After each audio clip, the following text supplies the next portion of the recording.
It's a good generation, a party people. What time is it? It's already 7.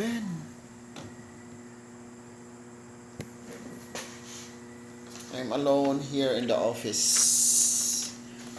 Kaya nyo, ganito.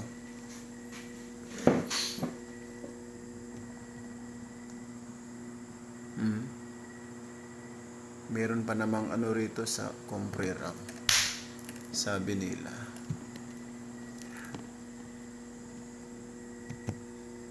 Pero sa totoo lang po, mas nakakatakot yung buhay, di ba? Kesa doon sa mga tinatawag na multo. Kasi sila nagpaparamdam lang naman yan. Baka bored lang sila. But live people, they can harm you.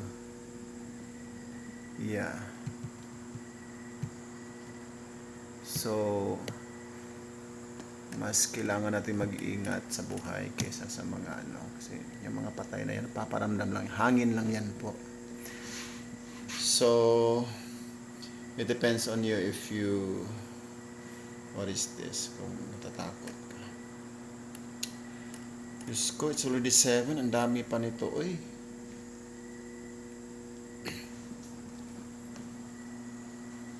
I'm sure my daughter is not looking for me.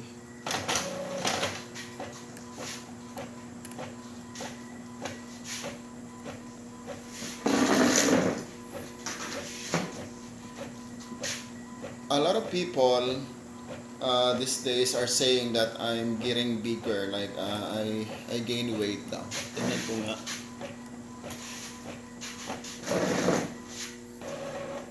I think it's true and it's possible because I'm eating much more now than before. Like saka marami tayong kinakain sa bahay kasi love kami ni mama at ng mga kapatid ko kasi walang madamot sa amin doon. Hindi uso yung sinasabi na may trabaho ka na, bahala ka na sa mga pangangailangan mo. My mom and my siblings are not like that. Especially my mom, parang walang pagbabago. Parang I'm still her, I'm still her baby. Like she still takes care of me with my needs. And of course my kids also her grandchildren. So she takes care very well of us. So I'm very much lucky and fortunate to have a mother like my mom. She's really one of a kind. She's perfect. I can say that. And my siblings as well. They're very kind and generous and respectful.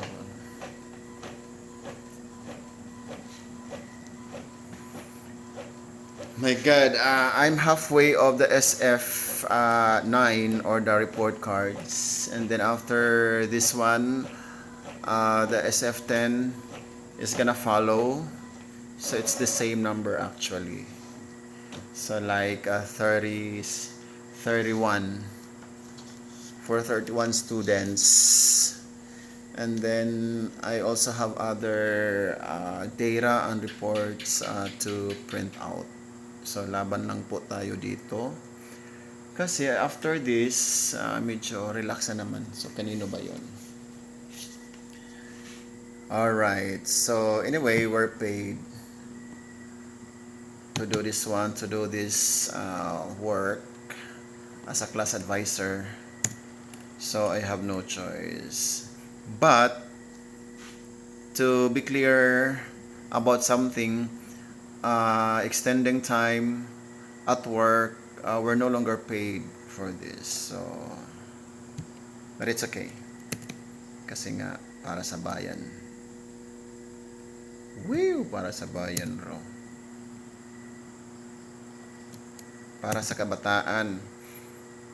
Because may tagline po dito sa Compre, authored by the former school head, Dr. Villarino. Ang mga bata sa Compre, pinalangga daw pirmi. What about us teachers? What about us? We need care also. Sa ako ay nagpangga. Well, I have my kids and my mom and my siblings, so it's enough. And perhaps few friends. Pero why uyab? Watay uyab ani. Kasi sabi ni in the next video na lang po.